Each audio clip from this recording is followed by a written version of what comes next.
നന്മയിൽ ഒന്നും നിങ്ങൾ നിസ്സാരമാക്കി കാണരുത്. നിന്റെ സഹോദരനെ പുഞ്ചിരിയോടെ അഭിമുഖീകരിക്കുന്നതും പോലും പുഞ്ചിരി പുണ്യമുള്ള കാര്യമാണെന്നും പഠിപ്പിക്കുന്ന മതമാണ് ഇസ്ലാം. തെളിഞ്ഞ മനസ്സിൻ്റെ ഉടമകളിൽ നിന്നും മാത്രമേ നിഷ്കളങ്ക പുഞ്ചിരി ലഭിക്കൂ.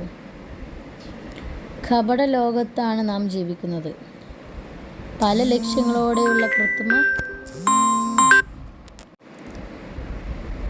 ലക്ഷ്യങ്ങളോടെയുള്ള കൃത്രിമ ചിരികളാണ് എവിടെയും കാണുന്നതും കേൾക്കുന്നതും.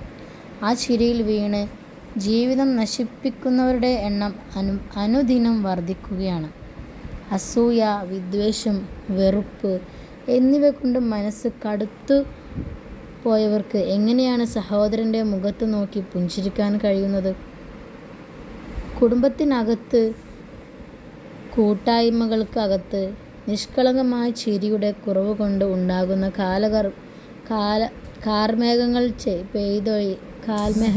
പെയ്തൊഴിയാൻ ഒരുപാട് കാലമെടുക്കും.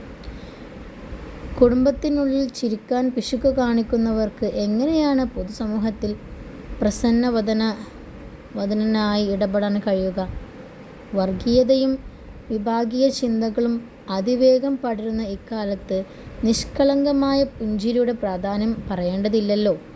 പുഞ്ചിരിയിലൂടെ ഏതു ശിലാഹൃദയം പേറുന്നവനെയും അടുപ്പിക്കാൻ കഴിയും. തിന്മകളെ പ്രതിരോധിക്കേണ്ടതും നന്മകൾ കൊണ്ടാണെന്ന് ഖുർആൻ പറയുന്നു. അങ്ങേയറ്റം ശത്രുത വെച്ചു പുലർത്തുന്നവരെ പുഞ്ചിരി കൊണ്ടും വശ്യമായ പെരുമാറ്റം കൊണ്ടും മനസ്സ് കീഴടക്കിയ മുഹമ്മദ് നബിയെ നമുക്ക് കാണാം.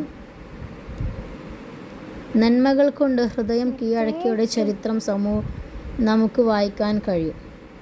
അയാൾ ചിരിക്കാത്തത് കൊണ്ട് ഞാനും ചിരിക്കില്ലെന്ന് പറയുന്നതിൽ കാര്യമില്ല. നിങ്ങളുടെ പുഞ്ചിരി കൊണ്ട് അവരുടെ ഹൃദയം തുറക്കാൻ സാധിക്കും. വെറുപ്പും വിദ്വേഷവും ഹൃദയത്തിൽ കൂടുന്നതിൽ സ്വയം രോഗിയാകുന്നു. എല്ലാവരും മറ്റുള്ളവരോട് പുഞ്ചിരിച്ച് നടക്കും.